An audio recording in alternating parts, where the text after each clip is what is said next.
Saya tak nampak siapa-siapa.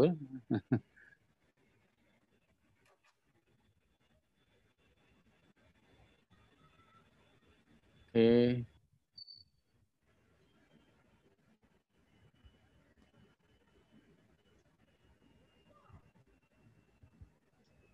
Okey, saya ingat kita mula live. Boleh? Prof Wong? Boleh mula? Silakan doktor. Boleh So, okey, Assalamualaikum dan selamat petang. Jadi kita jumpa pada petang ni untuk proposal defense pelajar Nur Azlina Ibrahim Okey, jadi pembentangan pada petang ini adalah berkenaan dengan satu kajian yang bertajuk kajian kontekstual keluar daripada perniagaan dalam kalangan usahawan PKS di Malaysia melalui strategi penjualan perniagaan. Ini adalah program PhD Pendidikan Teknikal dan Vocational oleh Wan Nur Azlina Ibrahim. Ya, Supervisory Committee, saya sebagai pengurusi, Dr. Nida dan juga Profesor Dr. Zulkarnain Yusof. Dia tak masuk lagi. Okey, jadi saya biasanya untuk proposal defense ini pelajar diberikan masa lebih kurang dalam 20 minit untuk bentangkan dan selepas tu ada Q&A lah. Jadi saya Azlina dah sedia Dah doktor, insyaAllah. Okey. Kalau tak tu saya teruskan pada pembentangan dan saya jemputlah Azlina untuk membentangkan. To all international students, I'm very sorry because these students is presenting in bahasa in Malay language because the thesis is conducted in is written in Malay language. So well, you can see, but then I'm sorry because the students has chosen to write in Malay language. Okay. So Azlina, 20 minit juga silakan. Okay.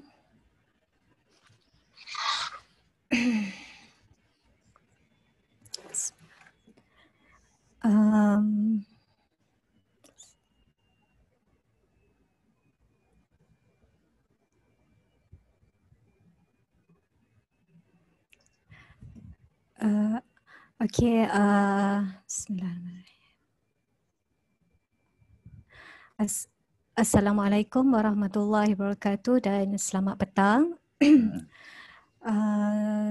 Terima kasih kepada Dr. Syuaib, Prof. Madya, Dr. Syuaib bin Asmiran selaku pengurusi dalam jawatan kuasa penyeliaan. Selamat petang. Terima kasih kepada Prof.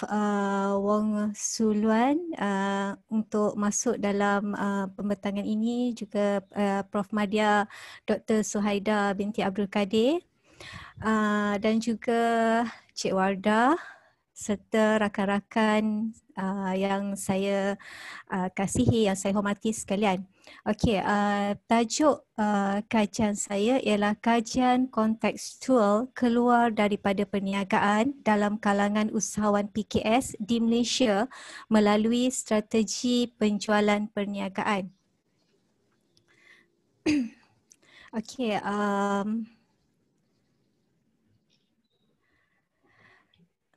seperti yang kita sedia maklum dan SME Corp Malaysia 2016 juga ada menjelaskan bahawa keusahawanan merupakan suatu unsur penting terutamanya dalam perusahaan kecil dan sederhana kerana industri tersebut memberi nyawa kepada perniagaan. Justru itu bukan sahaja sekarang, malah lama dahulu pun para sarjana bidang keusahawanan antaranya tokoh-tokoh terkenal seperti Miller, Ashmore, Gabe telah mencadangkan pembentukan usahawan melalui pendidikan keusahawanan bermula daripada bangku sekolah sehingga tamat persekolahan.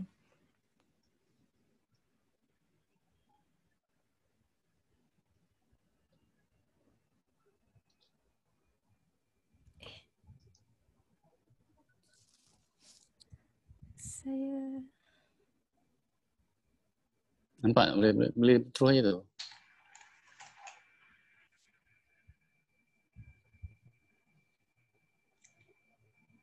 sekejap doktor, saya cuba. Okay.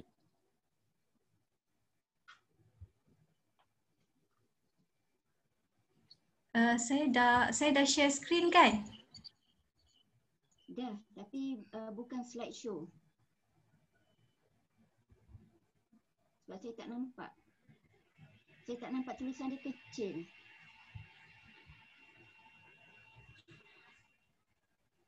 Okey, maka tidak hairanlah kebanyakan pendidikan bidang keusahawanan di Malaysia khasnya dan juga dunia amnya tertumpu kepada proses perwujudan dan pengembangan perniagaan. Tidak banyak kajian tentang penamatan atau pemberhentian perniagaan dalam kalangan PKS. Antara penyelidik Pisoni dan Oniti 2018 menjelaskan bahawa ramai yang menganggap keusahawanan ini sebagai suatu new ventures in startup positions atau aktiviti-aktiviti yang berorientasikan komersial. Okay.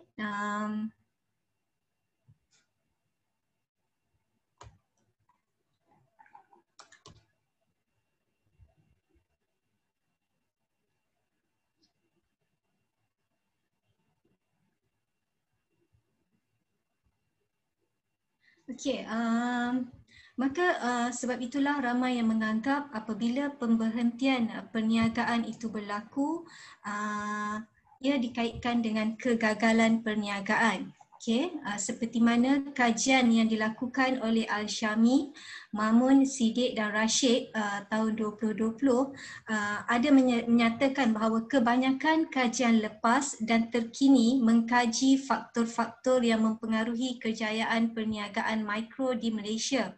Okey, kajian tersebut hanya memberikan perhatian terhadap faktor psikologi seperti orientasi keusahawanan, ciri-ciri peribadi dan kecekapan serta kepimpinan keusahawanan.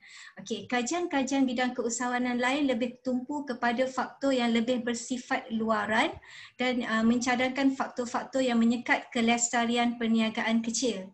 Okey, oleh sebab itu bagi mengimbangi penyelidikan tentang penubuhan dan pengembangan perniagaan, Al-Syami dan rakan-rakan telah mendalami sebab-sebab kegagalan perniagaan kecil dalam kalangan usahawan wanita. Okey, tetapi adakah semua penamatan perniagaan itu disebabkan oleh kegagalan perniagaan? Justru itu sebelum saya mengemukakan tajuk kajian ini, saya telah mendalami, meneliti sorotan literatur bidang kegagalan perniagaan dan juga keluar daripada perniagaan, di mana Bates, Head, Weinberg dan rakan-rakan serta Walsh dan Cunningham 2016 menyatakan bahawa kajian lanjut bagi menjelaskan konsep kegagalan perniagaan telah menyebabkan perungkaian perbezaan antara kegagalan dan juga fenomena keluar daripada perniagaan. Okey, di mana Walsh dan Cunningham berpendapat kebanyakan ciri-ciri kegagalan perniagaan itu sukar dilihat. Dia lebih bersifat subjektif. Okey, dan Khalil 2016 pula mencadangkan fenomena keluar daripada perniagaan digunakan sebagai konsep dasar untuk mengkaji fenomena kegagalan perniagaan. Manakala dalam kajian keluar daripada perniagaan pula, beberapa penyelidik lepas ada menyatakan bahawa keluar daripada perniagaan ini merupakan suatu peristiwa penting dalam proses keusahawanan dan merupakan satu bahagian penting dalam kitar hayat keusahawanan. Okey, Alberti dan Daytin menyatakan pula keluar daripada perniagaan adalah suatu peristiwa penting yang memberi kesan bukan sahaja kepada individu iaitu usahawan itu dan firmanya tetapi juga industri, ekonomi dan daya saing serantau. Okey.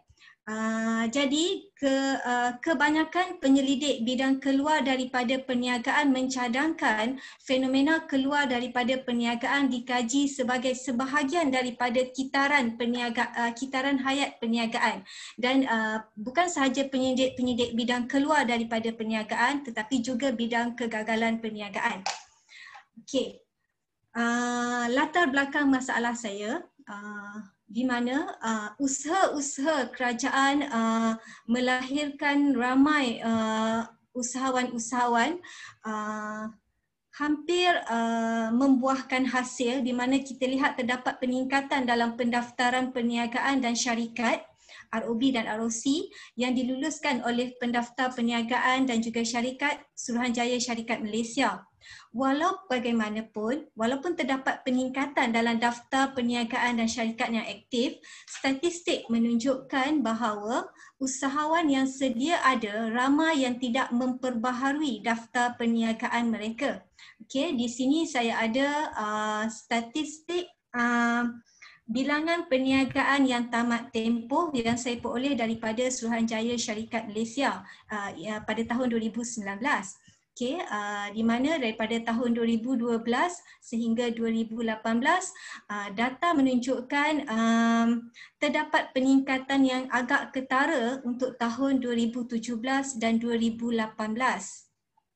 Okey, namun begitu, kajian saintifik kurang dijalankan bagi mengenal pasti punca fenomena tersebut berlaku di Malaysia, di mana tiada laporan temu bual dengan usahawan yang terlibat untuk mengesahkan perkara tersebut. Okey, ramai yang berpendapat apabila berlakunya keluar daripada perniagaan, ekonomi adalah sebagai faktor utama kepada berlakunya proses tersebut.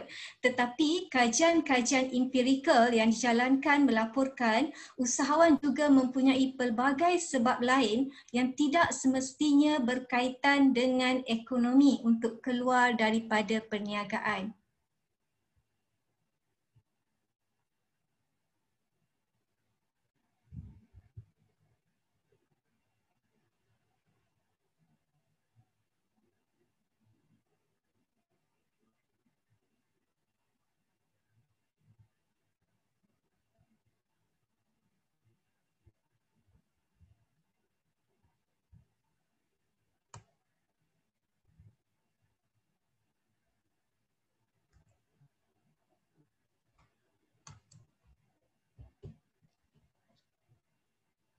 Okey, pada masa yang sama juga, Nur dan Alida 2020 dalam laporannya ada menyebut bahawa 73% PKS dijangka mengalami kerugian pada tahun 2020 disebabkan oleh COVID-19 dan pelaksanaan Perintah Kawalan Pergerakan. Okey, di mana terdapat beberapa laporanlah daripada Jabatan Perangkaan Malaysia berkait dengan perkara tersebut. Okey.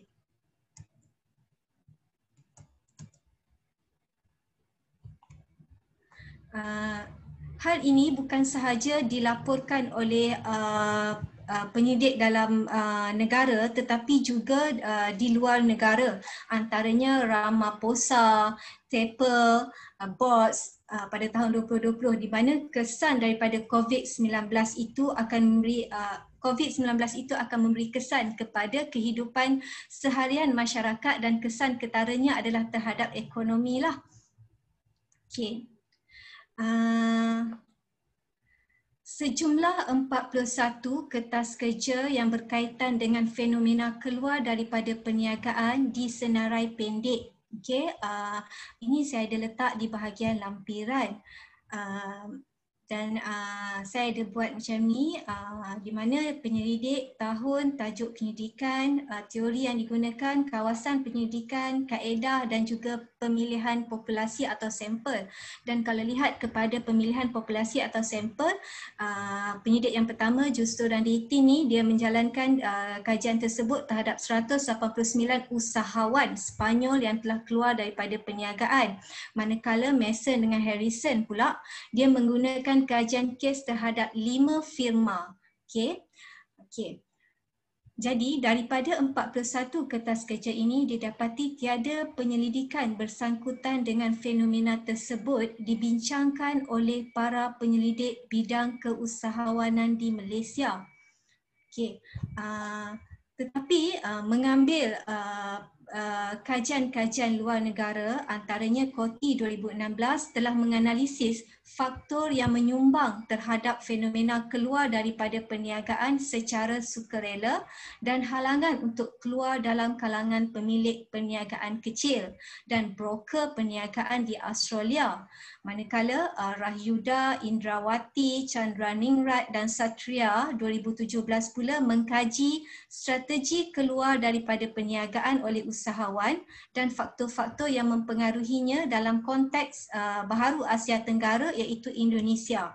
Okey, manakala Schubert 2015 ini pula telah menjalankan kajian di Amerika Syarikat. Okey, di mana dalam kajiannya Schubert menyatakan mengkaji terhadap bidang industri biofarmatika iaitu pada tahun 2015 diunjurkan bahawa separuh daripada ubat-ubatan yang dipasarkan oleh bioteknologi berada di pasaran, tetapi disebabkan oleh cabaran sektor yang unik, bidang biofarmasi ini cenderung untuk mengalami kegagalan, penggabungan dan pemindahan hak milik.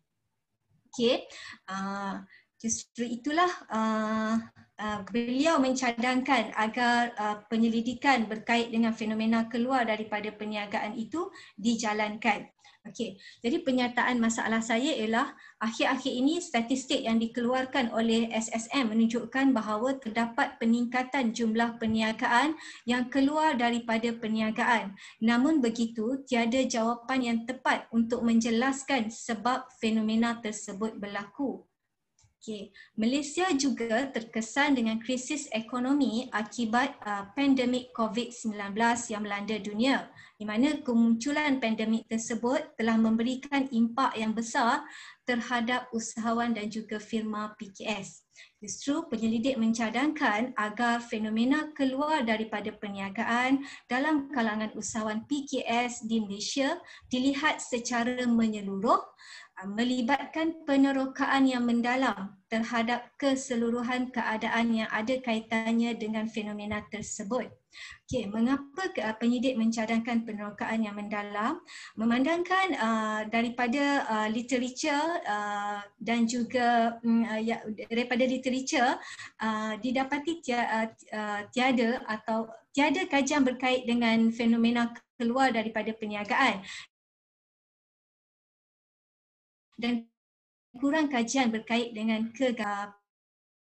preliminary study atau kajian awal yang melibatkan ahli akademik dalam bidang keusahawanan di beberapa IPTA dan juga beberapa orang usahawan di Malaysia. Okey. Secara apa yang boleh dirumuskan daripada preliminary study tersebut,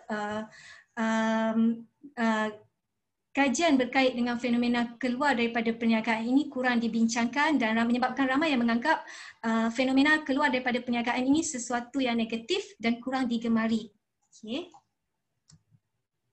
Okey, oleh itu penyidik mengemukakan berdasarkan objektif tersebut untuk meneroka fenomena keluar daripada perniagaan ini, penyelidik mengemukakan beberapa objektif dan juga persoalan kajian.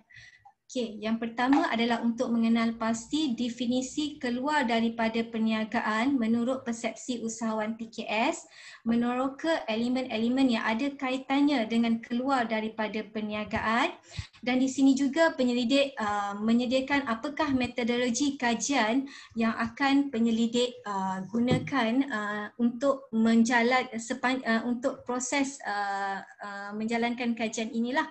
Okey.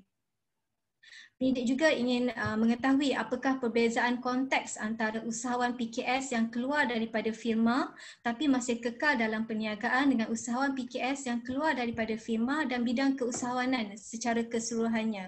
Okay. Dan bagaimana proses lengkap keusahawanan yang dilalui oleh usahawan-usahawan di Malaysia. Okay. Skop dan batasan kajian. Pertama, berbeza dengan penyelidikan fenomena keluar daripada perniagaan yang lain, di mana penyelidikan ini meneroka fenomena ini dalam kalangan usahawan yang telah mengiklankan perniagaan mereka di beberapa laman web lah, iaitu majalah.com, mudah.my dan Facebook. Okay. pada masa yang sama, penyelidik juga mendapat cadangan daripada kenalan-kenalan dan juga informan yang terlibat dalam kajian rintis. Okey. Batasan skop dan batasan tertentunya fokus penyidik ialah terhadap individu seperti mana yang penyidik tunjukkan dalam jadual tadi. Ada penyidik lepas yang mengkaji terhadap usahawan dan ada yang mengkaji dalam kalangan firma. Justru penyelidik fokuskan terhadap individu iaitu usahawan. Dan fokus terusnya adalah terhadap strategi yang digunakan kerana strategi dan laluan keluar ini pelbagai dan penyidik memfokuskan terhadap penjualan perniagaan. Okey, dan seterusnya perusahaan kecil dan sederhana iaitu bersaiz mikro dan kecil sahajalah.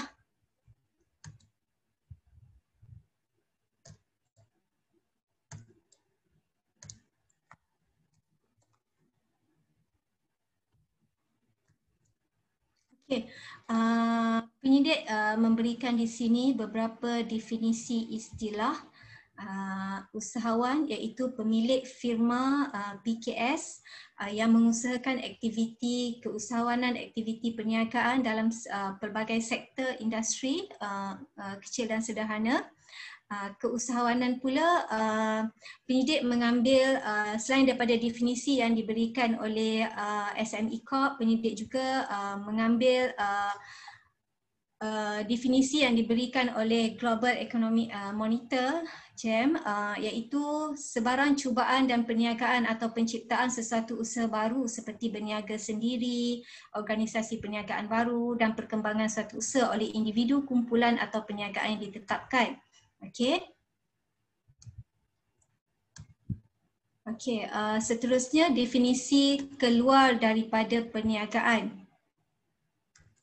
Okey, di mana beberapa penyidik lepas telah mendefinisikan keluar daripada perniagaan. Contohnya Stem, Turik dan Zuan 2010, usahawan keluar daripada perniagaan disebabkan oleh selection pressures yang dialami oleh mereka dalam pasaran persaingan sempurna. Sekiranya perniagaan memperoleh keuntungan yang kurang normal iaitu rugi, maka besar kemungkinan usahawan akan membuat keputusan untuk menutup perniagaannya. Okey, Hesse dan rakan-rakan pula mendefinisikan penutupan atau tidak meneruskan dan terus keluar daripada perniagaan. Okey. Amara dan rakan-rakan 2007 mencadangkan fokus diberikan kepada tingkah laku keluar daripada perniagaan oleh individu atau firma. Okey, sama ada individu atau firma yang boleh diperhati, diukur dan dinilai, dan perbuatan keluar tersebut dilakukan sama ada secara sukarela atau tidak rela. Okey, DITIN 2010 mendefinisikan keluar daripada perniagaan sebagai satu proses apabila para pengasas firma memisahkan diri mereka daripada pemilikan utama dan struktur pembuatan keputusan firma yang diusahakan. Justru daripada beberapa definisi keluar daripada perniagaan, okey, penyidik merujuk keluar daripada perniagaan sebagai kehilangan kawalan oleh individu atau firma ke atas perniagaan tersebut. Dan terdapat dua kategori utama keluar daripada perniagaan, iaitu keluar secara sukarela, voluntary exit, atau keluar dengan tidak rela, berdasarkan laluan keluar tertentu. Okey.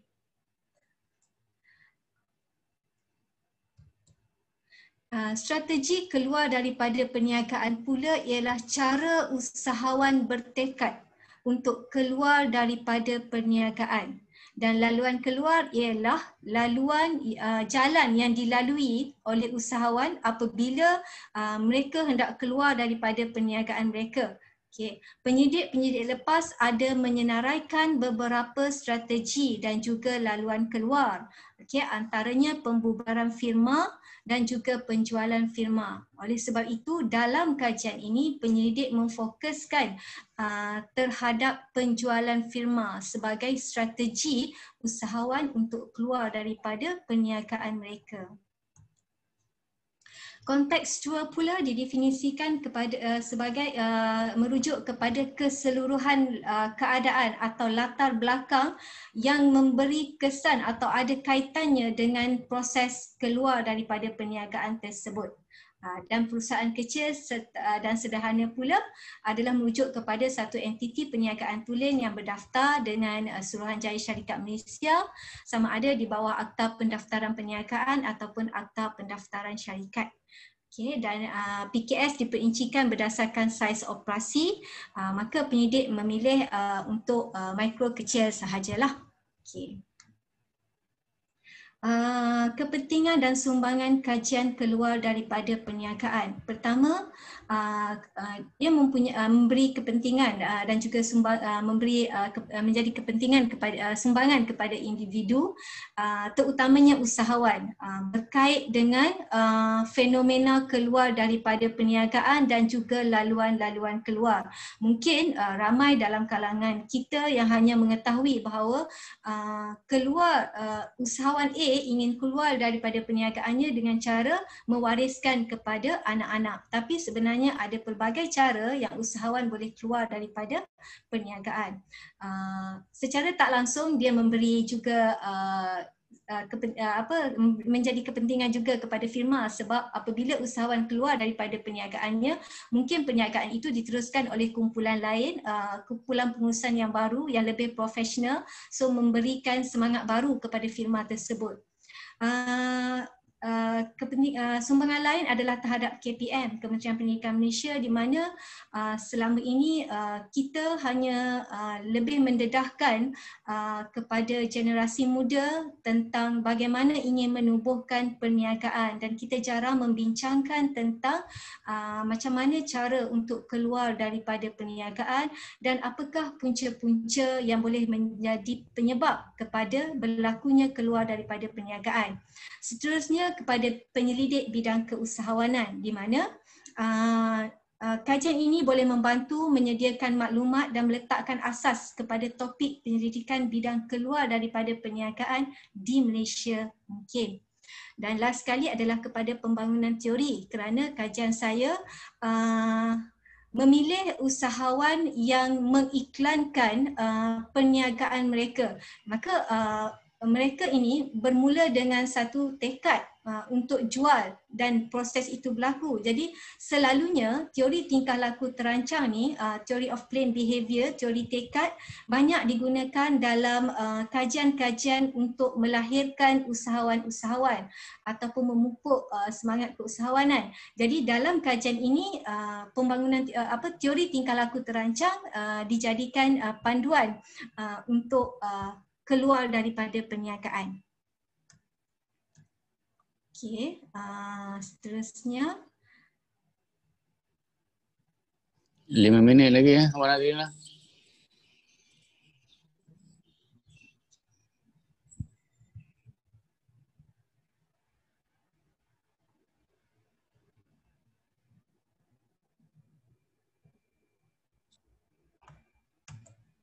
Okey, dalam bab 2 saya menceritakan sedikit berkait dengan usahawan, keusahawanan dan PKS. Okey. Dan saya memasukkan juga tentang model-model yang dikemukakan dalam pendidikan keusahawanan. Okey, untuk menggalakkan atau untuk melahirkan lebih ramai usahawan, kita sering didedahkan dengan model-model keusahawanan, antaranya model Ashmore, model Gibb, di mana kalau kita melihat kepada model pendidikan keusahawanan, akhir dalam satu-satu proses itu adalah terhadap pertumbuhan atau perkembangan perniagaan itu. Okey. Dalam pedagogi khas untuk pendidikan keusahawanan pun, akhir sekali adalah untuk melahirkan pelajar-pelajar yang boleh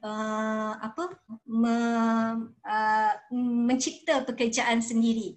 Okey. Tapi pada masa yang sama kita tahu bahawa dalam perniagaan ada cabaran dan rintangan yang perlu kita hadapi. Okey.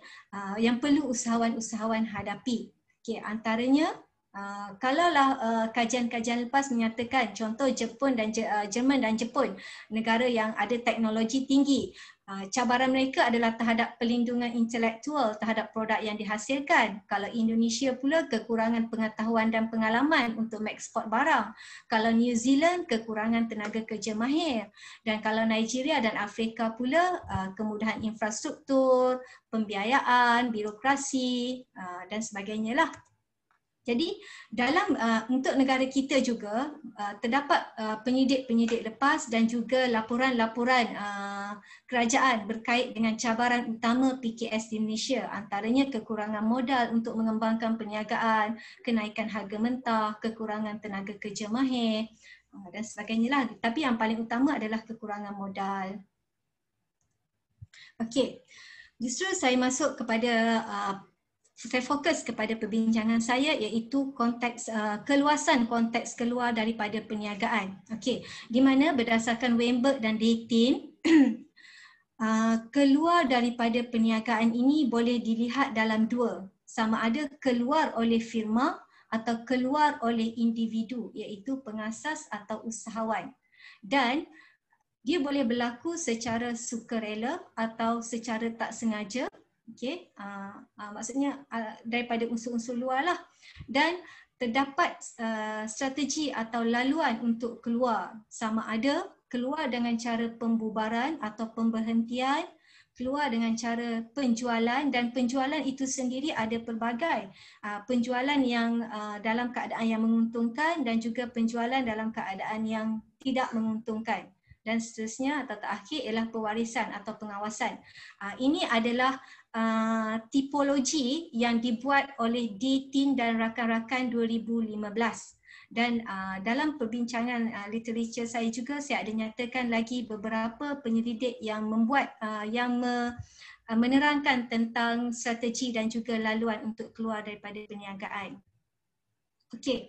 Apabila kita melihat kepada model dalam pendidikan keusahawanan dan kita mencari melihat pula kepada model proses keusahawanan pun sama, Hindle 2010 membuat model di mana akhirnya nilai pencapaian yang dinilailah. Okey, tetapi bagi penyelidik bidang keluar daripada perniagaan, mereka menambah selepas berlaku pertumbuhan, kematangan akan berlaku penuaian atau keluar daripada perniagaan. Dan ada juga yang penyelidik bidang keluar daripada perniagaan yang melihat kepada halangan dan cabaran yang menyebabkan berlakunya keluar daripada perniagaan. Okay, so itu yang penyelidik bidang keluar daripada perniagaan cuba kemukakan untuk perbincangan berkait dengan model proses keusahawanan. Okey. Jadi dalam kajian saya mengambil beberapa model teori sebagai panduan untuk saya menjalankan kajian ini. Pertama sekali, teori tingkah laku terancang. Okey, di mana teori ini sebab ramai yang sedia maklum berkait dengan teori tingkah laku terancang, tekad yang akan mendahului tingkah laku.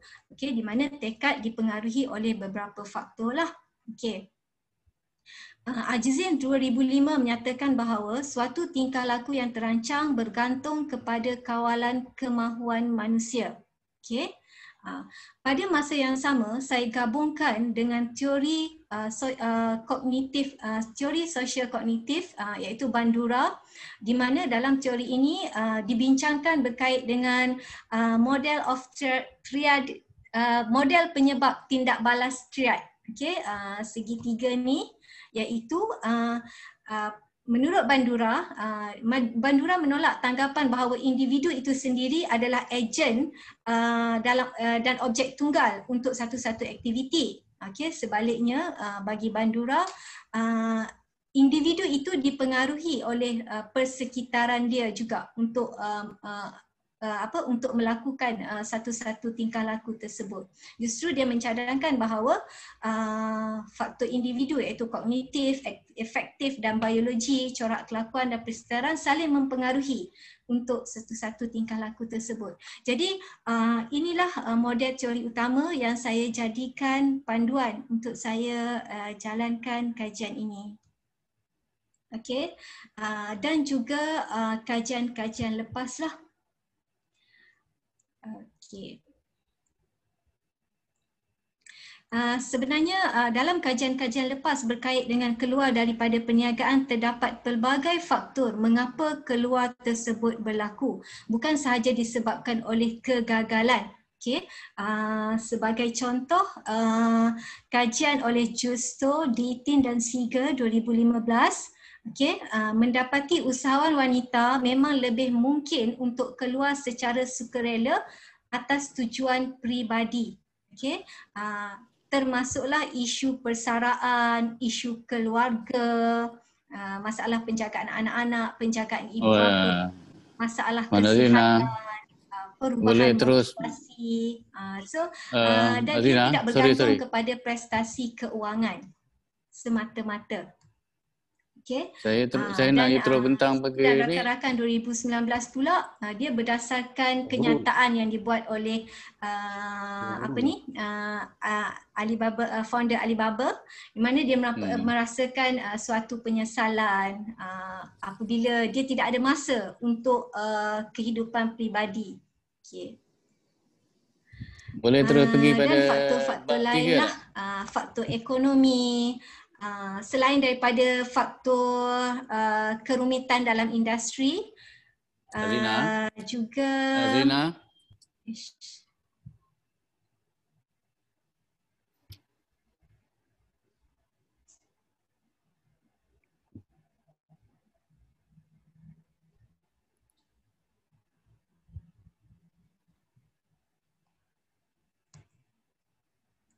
Okey, juga faktor umur atau usia di mana usahawan ingin bersara, Azlina, terus apa ni pembentangan terus pergi apa dah lambat masa ni. Saya ingat kita beri peluang pada untuk question and answer ya. Cuma just bagi you seminit untuk cerita you punya jadi daripada sampel. Model teori yang saya jadikan panduan dan juga daripada sorotan literature, maka saya bentuk satu kerangka untuk fenomena keluar daripada perniagaan ini, di mana seseorang individu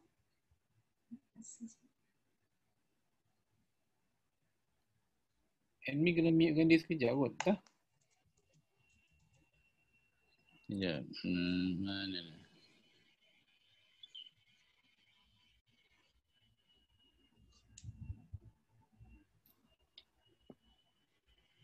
Dia tak connect. Off pula. Dia tak connect. Boleh macam tu. Apa dia cabutkan tu? Dia present je. tak, saya dengar. Azrina boleh berhenti tak? Boleh. Terusnya boleh tak bagi dalam masa 2 minit untuk metodologi sikit je? Azrina? Metodologi dia.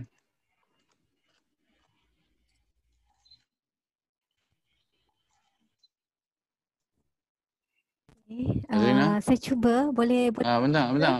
Metodologi saja. Saya tak nak banyak-banyak. 2 minit je. Okey. Sekejap.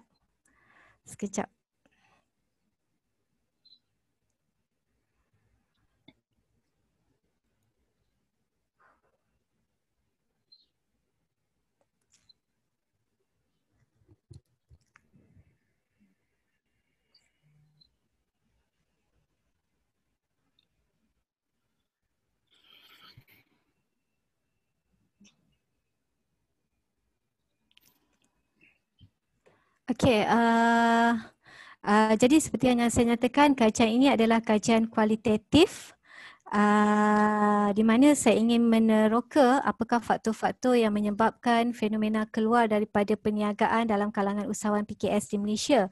So ini salah satu daripada RQ saya lah kan. Jadi macam mana saya membentuk perjalanan bagi metodologi ini, saya membuat pembacaan sorotan literature, jurnal dalam dan luar negara, majalah dan buku tempatan serta antarabangsa.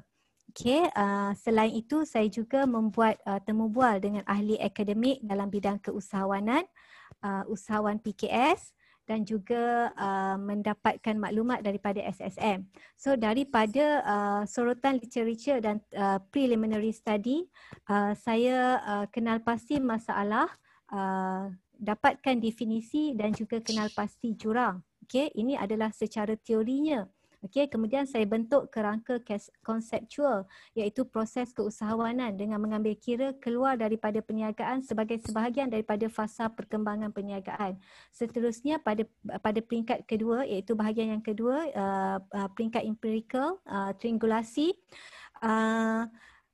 sorotan literature, analisis dokumen dan temu bual dengan usahawan PKS yang mengiklankan perniagaan tersebut, dianalisis dan hasil yang dijangkakan ialah iaitu bahagian 3 nanti, saya dapat apakah definisi keluar daripada perniagaan menurut persepsi usahawan PKS di Malaysia, punca kenapa fenomena keluar daripada perniagaan berlaku di Malaysia, perbezaan usahawan yang hendak keluar daripada firma tapi masih kekal dalam bidang perniagaan dengan usahawan yang 100% atau sepenuhnya keluar daripada bidang perniagaan ini.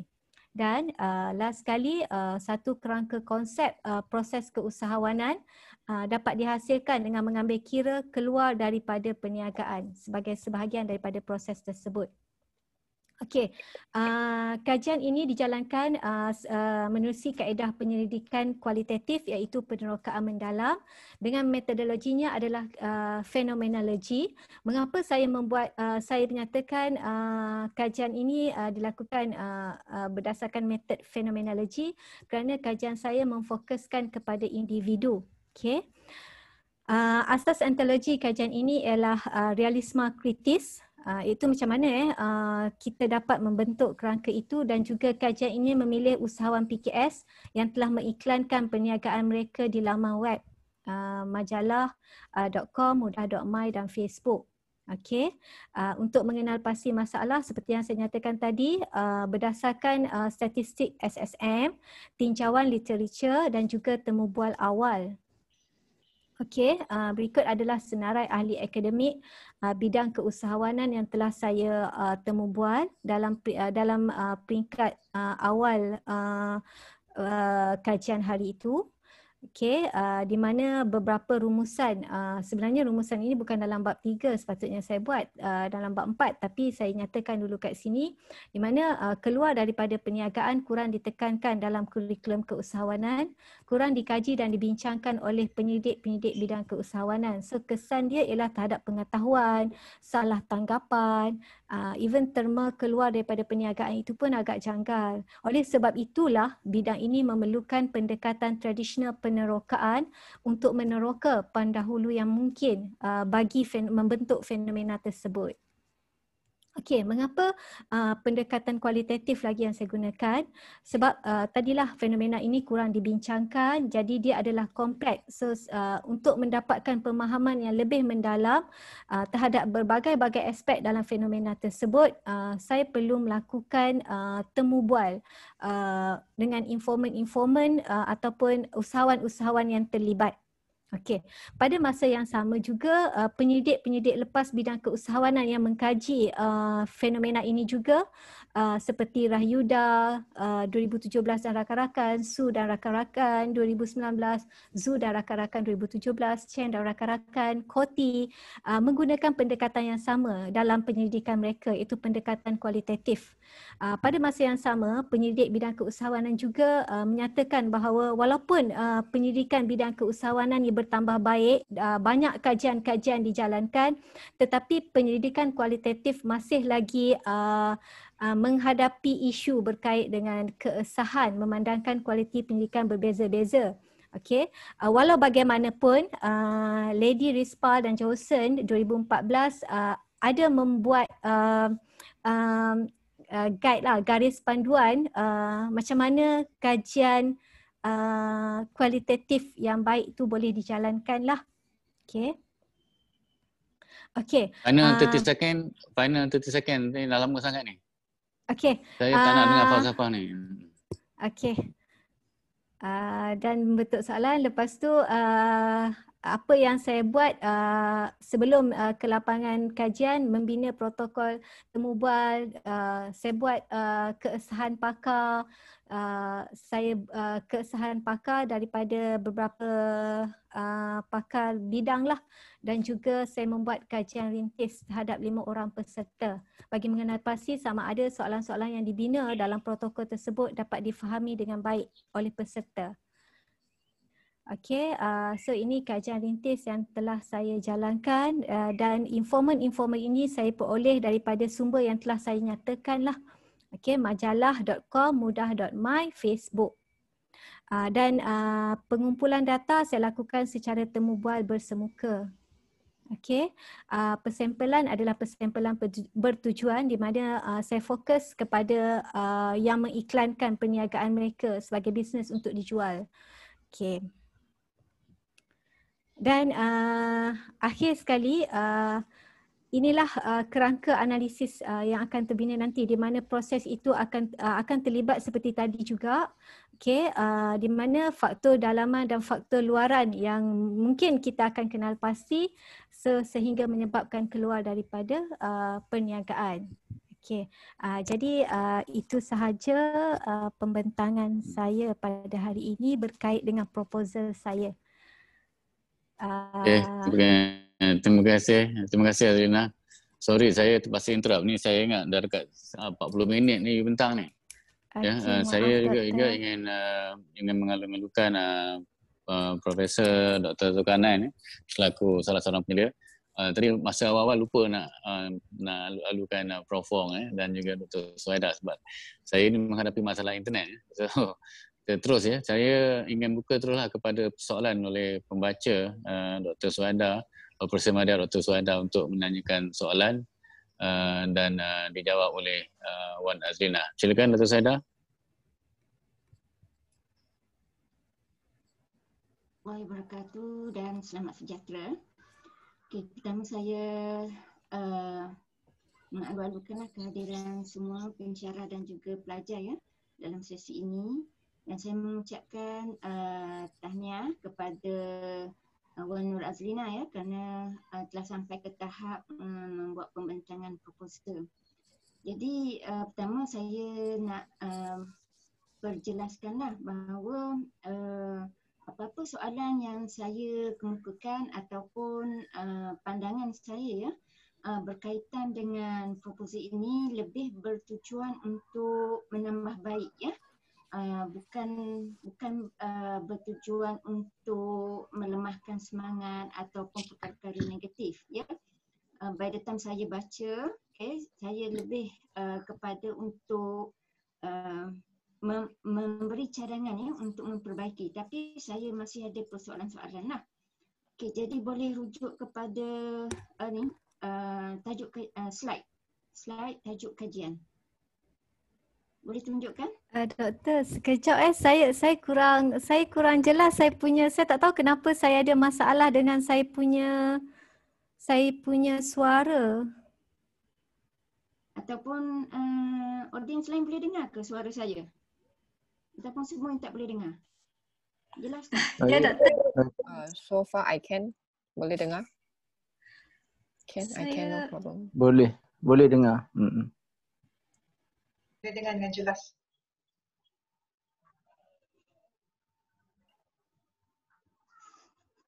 Kalau macam Prof Wong Sulan cakap saya boleh dengar, cuma saya tak dengar, kadang-kadang saya macam hilang dia punya ni. Tapi tak apa, Doktor boleh ulang tak? Jejak saya cuba.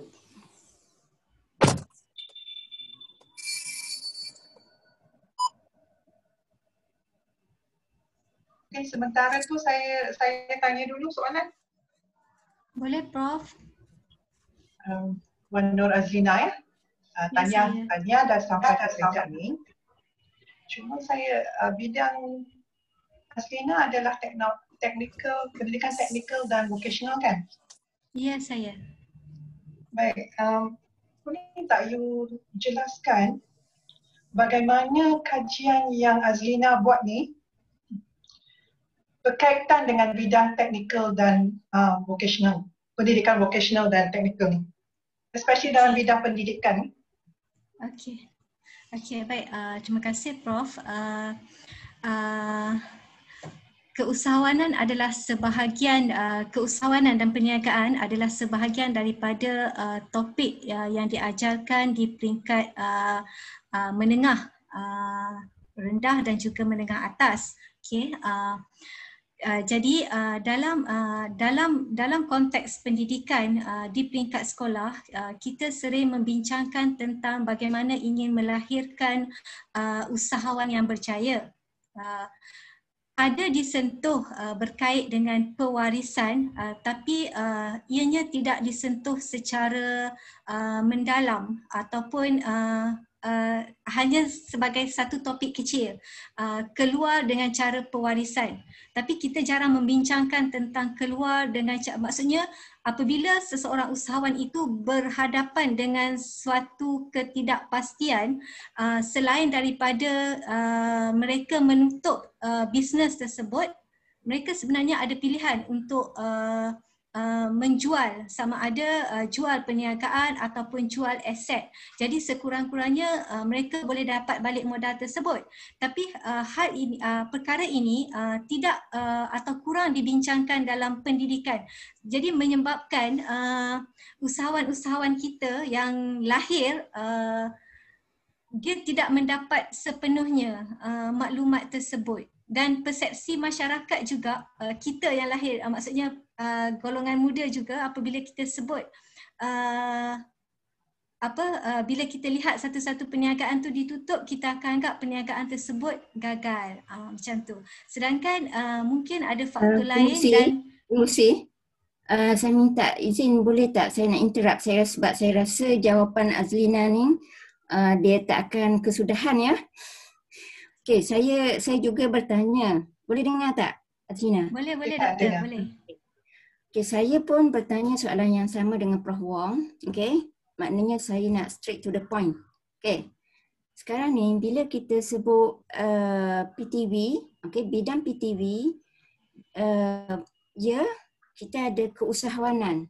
Tetapi kita perlu bezakan keusahawanan kalau program PhD keusahawanan di bawah Fakulti Ekonomi. Okey, sebab dua-dua ada. Ada bidang keusahawanan bawah PTV, ada bidang kajian keusahawanan bawah Fakulti Ekonomi. Okey, yang membezakan PhD PTV ni, keusahawanan dia ialah konteks dia tu dalam PTV, di mana okey, kajian itu yang dijalankan tu dia mesti pertama memang kita mengkaji dalam aspek education. Contoh kalau kita kata kita nak fokus kepada konten, dia mesti berorientasi membina modul. Okey. Dan juga maknanya dari segi responden atau partisipan yang kita kaji itu, dia perlu berkait dengan institusi PTV. Dia bukan any usahawan di luar. Sebab kalau any usahawan di luar, dia lebih PhD keusahawanan Fakulti Ekonomi. Jadi maknanya kalaulah usahawan yang kita kaji itu dia adalah lulusan politeknik, okey, usahawan tu dia lulusan politeknik, maknanya dia telah mengikuti kurikulum ya, keusahawanan politeknik, ataupun dia adalah usahawan IKBN, lulusan IKBN, baru nampak perkaitan kajian ini di bawah bidang PhD PTV. Itu maksud saya. Jadi sebab sekarang ni responden tu dia satu responden tu dia tak ada kaitan dengan institusi PTV. Yang kedua, macam kita kata dia betul-betul mengkaji konten keusahawanan. Sebab walaupun maknanya Azlina nak mencadangkan bahawa itulah yang patut diajar dalam pendidikan, tetapi maknanya kajian nak jalankan ni kena jelas dari awal. Okey, kajian ni, adakah kajian ini berkaitan dengan modul untuk sekolah menengah ataupun modul untuk sekolah politeknik. Maknanya dari segi frame dia tu. Okey. Jadi sekarang ni seorang bila nak kaji konten dia tu, dia sangat luas, seolah-olah dia lebih pada konten untuk fakulti, untuk bidang keusahawanan fakulti ekonomi. Boleh nampak tak beza dia? Saya faham, Doktor. Jadi yang tu yang nak kena betul-betul clear.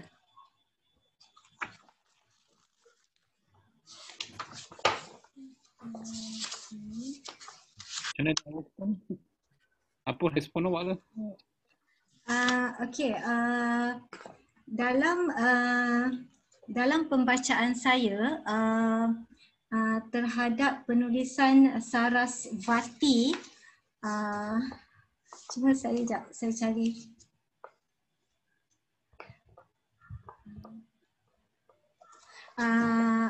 Berdasarkan apa yang saya ingatlah kan, dan saya ada tulis dalam penulisan saya, berdasarkan Sarasvati, beliau ada menyatakan bahawa walaupun kita ingin membangunkan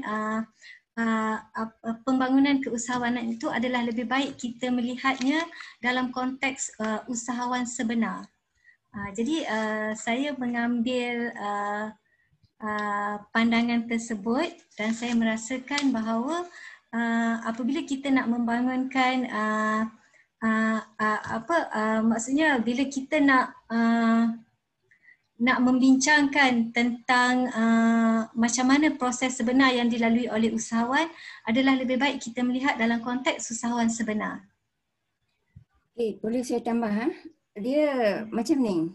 Maknanya Azlina kena clear. Maknanya nak mengetahui tu, kita kena kaitkan dalam konteks education. Kalau saya yang paling hampir kata sekarang ni, adakah Azlina nak suggest apakah kurikulum yang perlu dimasukkan? Betul tak?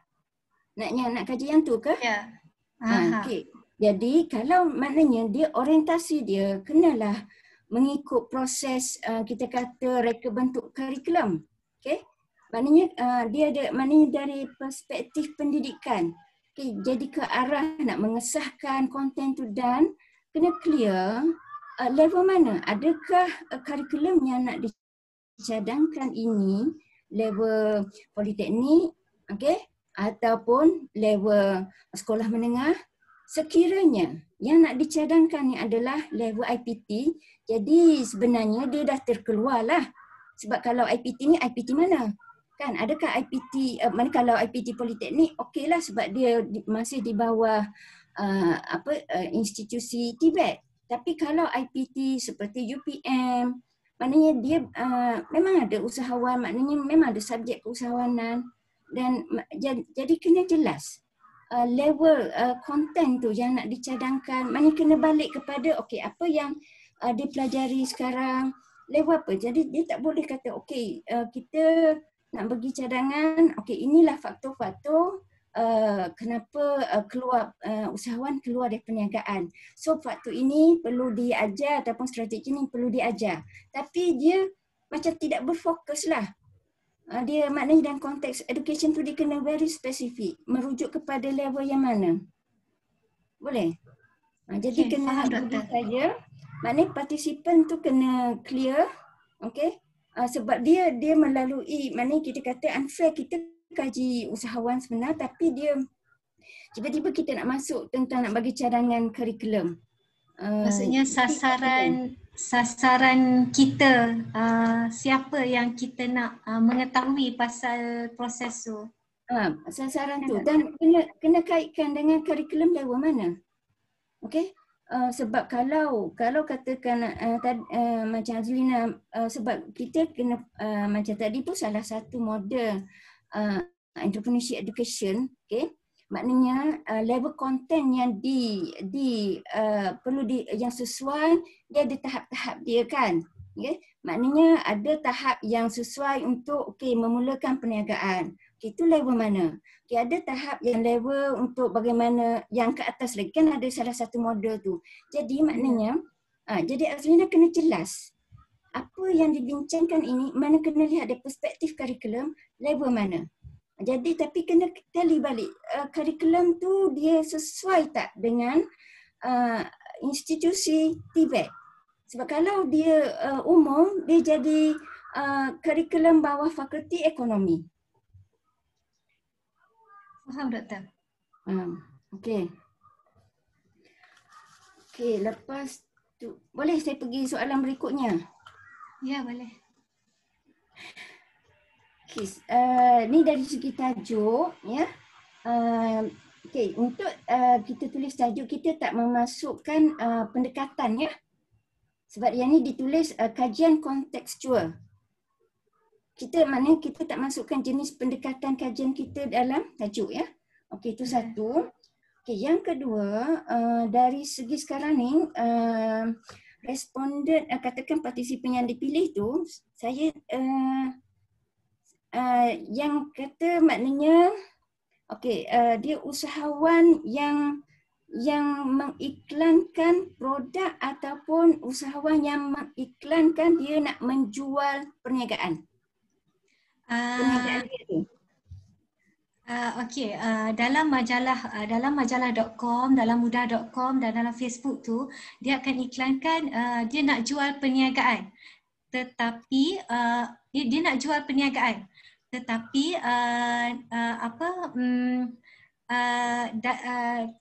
strategi dia pilih strateginya adalah untuk jual perniagaan, tetapi bukan semua informan, bukan semua peserta ni dia boleh dapat apa yang dia nak. Ada tu dia iklankan untuk jual perniagaan, tapi ada kalanya yang boleh dibuat ialah jual aset sahaja. Macam tu. Okey, tak, maksud saya balik dia yang sekarang ni Azlina sendiri decide ciri-ciri. Okey. Sekarang ni ciri-ciri partisipan tu ciri-ciri untuk partisipan tu apa? Yang menjual tu saya tanya balik, menjual produk ke menjual yang nak mengiklankan menjual perniagaan? Perniagaan. Okey. Sebab dalam proposal yang bertulis ada yang menyatakan mengiklankan untuk menjual perniagaan, tetapi dalam slide tadi tidak menyatakan untuk menjual perniagaan. Okey. Okey, jadi okey, tak apa. Okey, saya boleh tak tunjuk slide kepada ni research objective.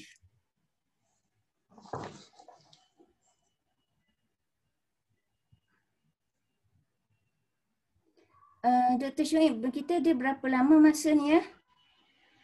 Soal jawab ni. Kalau ikutkan lagi 15 minit ya. Okey. Setakat maknanya pukul 6.20 ya. Okey, saya tanya apa yang saya ni lah. Nanti report ada kan? Ada. Report. Maknanya saya tanya, saya fokus benda yang perlu ni lah. Yang perlu di highlight.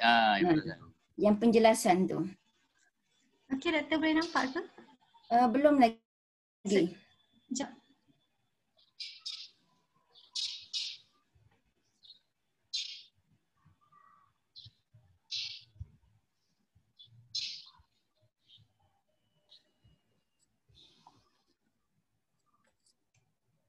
Okey, sekejap.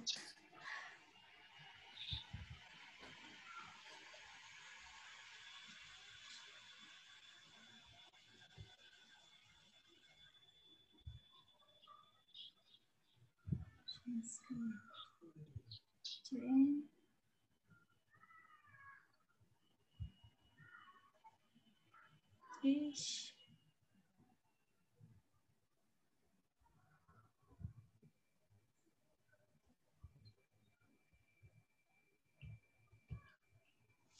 Mungkin Dr. Suhaida terus bagi soalan aja. Okey tak Doktor? Kenapa? Okeylah, saya tanya soalannya sebab okey sekarang sebab saya nak saya ni nak isu bila isu yang dibentangkan tu berbagai-bagai isu. Jadi saya nak tahu maknanya sebab isu tu kita perlu kaitkan dengan penyataan research question ataupun research objektif. Jadi saya tak nampak link dia tu. Sekarang jadi saya tak betul-betul ni lah, sebab tu saya kalau boleh ditunjukkan Ning, ditunjukkan research question tu. Sebab satu okey tak apa.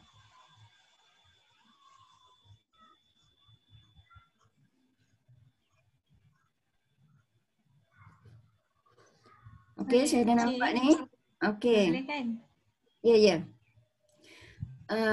Okey, sebelum tu saya nak beritahu ya, surutan literatur tu dia bukannya metodologi kajian ya. Okey, kena keluarkan yang tu. Okey, sekarang okey, kenapa sekarang ni dia sekarang ni apa masalah utama sehingga nak mendorong nak buat kajian? Apa isu dia? Okey, isunya yang tadi saya kata apa? Ringkas ya. Straight to the point. Okey, statistik yang dikeluarkan oleh SSM menunjukkan terdapat peningkatan dalam jumlah perniagaan yang keluar daripada perniagaan.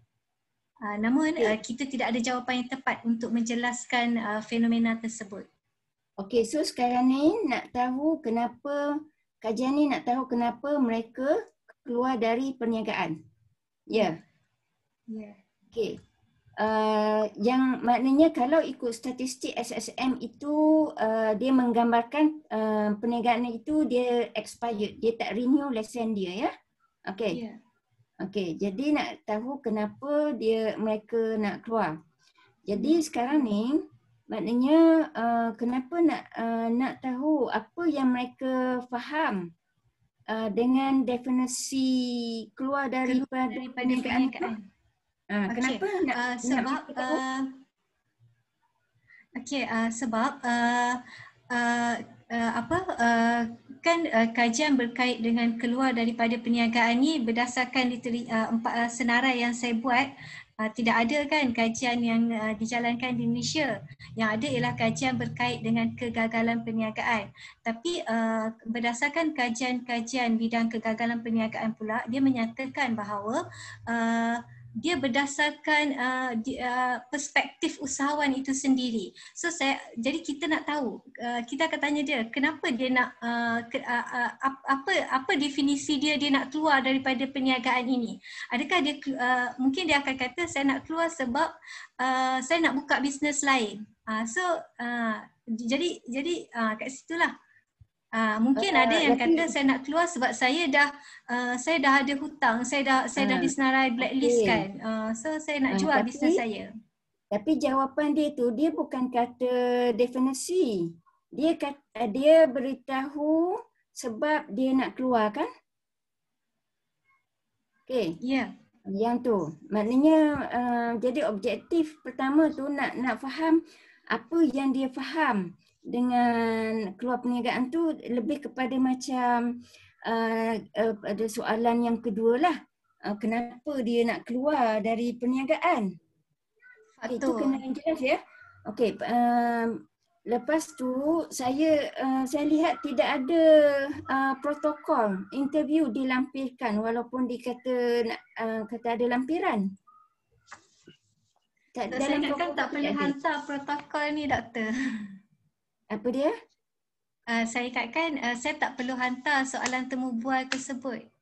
Sebab dia adalah instrumen kajian ya.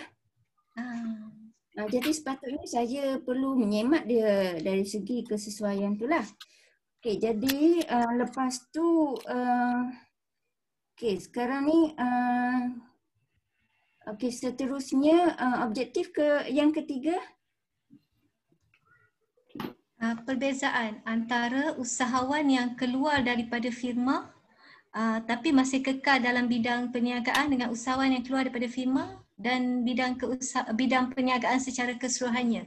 Kat sini maksudnya usahawan yang keluar. Jadi soalan saya, adakah responden yang yang ciri responden yang mengiklankan untuk menjual perniagaan itu dia sesuai untuk menjawab soalan ni, objektif ini? Ya, doktor, sebab dia hanya iklankan dia nak jual perniagaan. Kita kan tak tahu kenapa dia nak jual tu. Contoh bila saya pergi interview, okey, saya tanya kenapa awak nak jual? Sebab bisnes ni adalah bisnes arwah suami saya dan beliau meninggal. Jadi ni contoh sebenar kan. Dia kata saya dah ada pekerjaan saya sendiri yang maksudnya pekerjaan tetap. Jadi saya tak ada pengetahuan langsung tentang perniagaan. Saya memang tidak ada langsung pengetahuan. Kalau tanya saya tidak tahu langsung, dia kata macam tu. So dia nak jual. Itu disebabkan kematian kan? Okey, jadi itu balik kepada soalan kajian yang kedua juga. Kenapa dia nak keluar? Ya, kan? Faktor. Tapi okey, jadi sebab saya kena tanya tu sebab saya tidak ada protokol, maknanya untuk membezakanlah. Cuma sebab saya concern kata sekarang ini ciri partisipan tu ialah partisipan. Satu lagi ya. Dia ada beza ya bila kata sebab dari segi istilah tu tak konsisten lah. Sebab tajuk keluar dari perniagaan, tapi bila bercakap tu dia dari segi tekad untuk keluar. Kan? Jadi kena jelas sebenarnya mengkaji usahawan yang keluar perniagaan ataupun yang bertekad untuk keluar, ya. Okey. Dari segi istilah tu kadang-kadang macam ni lah, ya. Faham tak maksud saya? Saya faham doktor. Saya nak tanya juga pandangan doktor sebab macam ni. Okey. Apabila saya punya informan, saya pilih adalah orang yang iklankan perniagaan dia untuk dijualkan. So dia mempunyai tekad yang tinggi untuk exit daripada bisnes dia. Okey, dan kita interview dia bukan sekali kan, so kita akan jumpa dia beberapa kali. Jadi sepanjang proses tu, dia boleh benda tu tiba-tiba berlaku. Maksudnya saya pergi interview minggu ni, bila saya nak repeat 2 minggu lagi, dah ada buyer. Jadi kat situ takkan saya nak kata dia tak boleh jadi peserta saya dah kan. So pada saya rasa itu adalah kajian keluar daripada perniagaan. Daripada strategi dia adalah jual bisnes tu. Sebab tu saya gunakan tekad tu sebagai pendahulu. Maksudnya tingkah laku keluar tu didahului oleh tekad. Dia dah iklankan tapi dia akan keluar akhirnya. Macam tu. Sekarang ni bukan yelah saya pun sebab saya tak boleh bagi pandangan lah dari segi nak guna tekad ke tak nak guna tekad. Cuma sekarang ni ada saya nak itu balik ya, sebab dari asal menyatakan bahawa antara isu yang dikemukakan ya, isu yang dikemukakan bahawa pelajar usahawan tidak ada ilmu untuk strategi exit kan. Okey. Tapi kan di mana di mana persoalan kajian tu nak tag yang sehingga boleh itulah kata come out dengan nak memberi cadangan tu. Faham tak maksud saya sekarang ni? Maknanya ada antara isu yang dinyatakan tu, dibincangkan. Okey, dari segi kurikulum kita tidak ada mana saya kata pelajar lah ya. Pelajar yang dalam bidang keusahawanan itu tidak didedahkan, tidak ada ilmu yang untuk apakah strategi yang sesuai untuk exit. Sebab exit tidak bermakna bila dia gagal itu baru kata exit kan. Maknanya ada perkara-perkara lain. Jadi tapi macam mana soalan yang objektif ni yang nak kita kata nak come out dengan menjawab isu tu? Okey ya.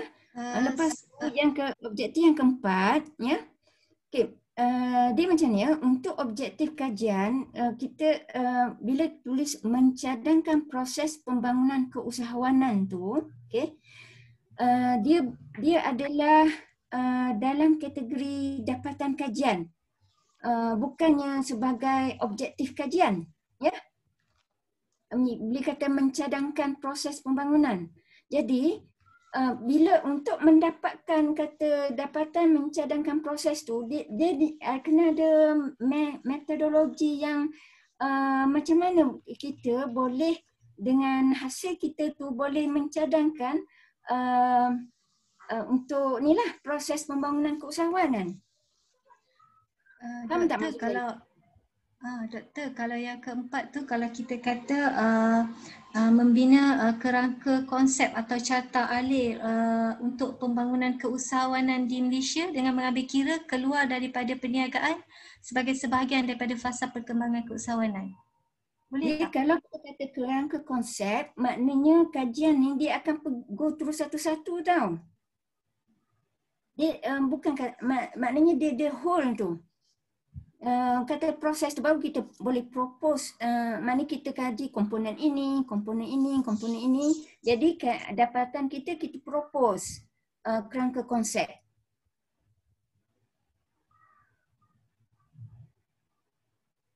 Okay. Boleh ya? Okey. Okey. Saya memang dalam situasi ni saya tak bolehlah bagi cadangan yang maknanya saya hanya saya tanya yang ni untuk supaya membuka minda sahaja ya. Membuka minda. Seperti yang saya nyatakan Asa, soalan-soalan saja ni bukan bertujuan untuk melemahkan. Okey, tapi kata nak sebelum pergi terus ke data collection tu, okey. Apa dia? Ya. Apa maknanya adakah apa yang soalan kajian ni nanti boleh menjawab ataupun balik kepada isu dia apa, dia relate tak dengan objektif, lepas tu dia sesuai tak dengan responden yang dikaji dan expected kata dapatan tu dia menjawab balik tak isu yang kita kemukakan di peringkat awal ya. Sebab di peringkat awal sebab mungkin Zina nak justify dia relate dengan education tapi dia tak nampak di tengah ni sebab kalau education tu dia macam kita kata nak buat mengesahkan modul ke konten ini tapi dia kena ada spesifik peringkat. Okey. Okey, saya berhenti je di sini. Yang saya nak rumuskan sikitlah dari segi penulisan ni ya. Penulisan dalam bab 2 tu, okey, dia ada beberapa tajuk-tajuk yang dia sangat umum dan kita tidak sesuai peringkat PhD ni kita masukkan, ya. Seperti macam sebab dia dah kata saya bagi contoh yang tajuk yang awal-awal tu.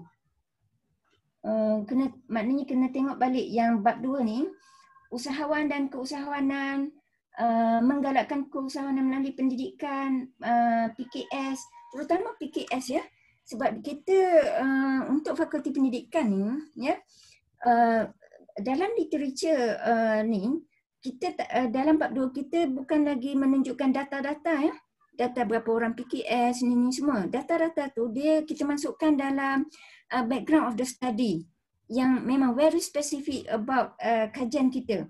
Jadi kita maknanya dalam bab 2 tu dia lebih fokus teori apa, model apa, research apa yang untuk support kajian kita. Tak perlu data-data yang ni lah. Cuma itu saja. Saya kembalikan pada ni ya, Dr. Shuaib. Terima kasih Dr. Saida. Very informative and very helpful to the student ni, sangat membantu. Student jangan ingat ni nak menyusahkan, ini untuk membantu. Kita tengok balik, kena jawatankuasa akan tengok balik semua sekali. Saya terutamanya first tadi question Prof Wang tadi saya tak dapat sebab saya putus line ya. tentang bidang tu kan. Itu ya, kena beberapa perkara yang kena ambil perhatian tentang bidang, tentang isu, permasalahan kajian, tentang objektif kajian, persoalan. Ini semua kena lihat balik lah. Ya, dan apa nama ni, dari segi protokol tu pun saya terkejut juga ingat kan ada dah hantar dah protokol tu, rupanya tak dihantar.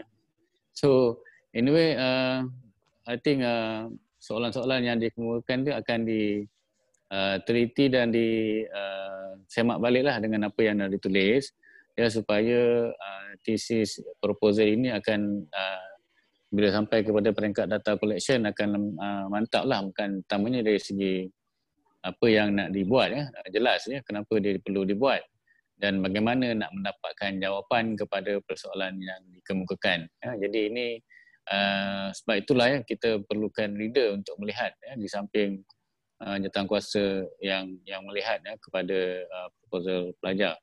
Jadi Prof Wang ada nak cakap apa-apa ke sebelum saya tutup? Terima kasih kepada pelajar-pelajar postgraduate students and very sorry to all the international students who can't hear who can't listen the proposal defense in English, because we still have students who are doing the thesis in Malay language. So bear with us lah. Some of the students are actually doing their thesis in Malay language. Prof Wang ada nak cakap apa-apa ke?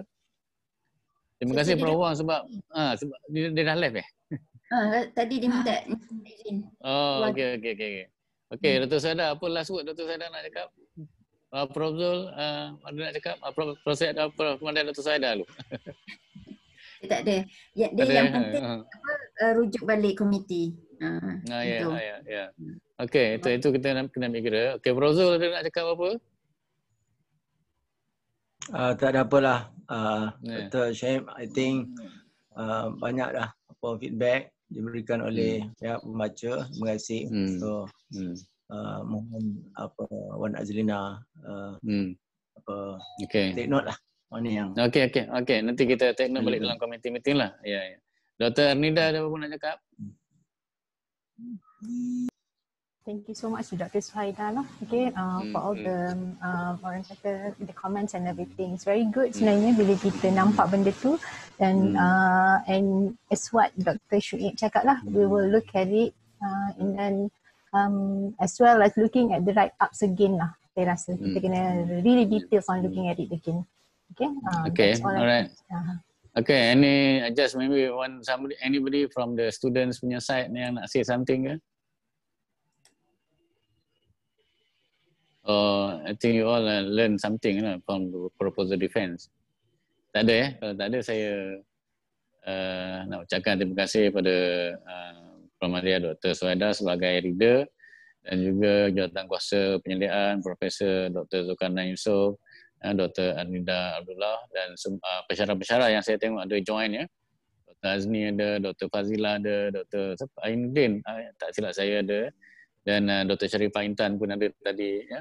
Dan kepada pelajar-pelajar PhD yang mendengar pembincangan pada petang ini, semoga dia dapat memberikan sedikit panduan ya untuk menjadi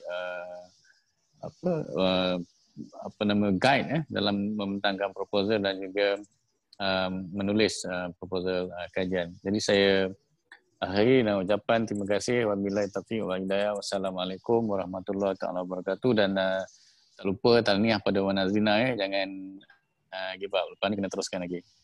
Terima kasih. InsyaAllah. Terima kasih Doktor. Terima kasih Prof. Dan terima kasih kawan-kawan yang mengikuti. Good, congratulations. Okay, saya minta diri dulu. Telefon.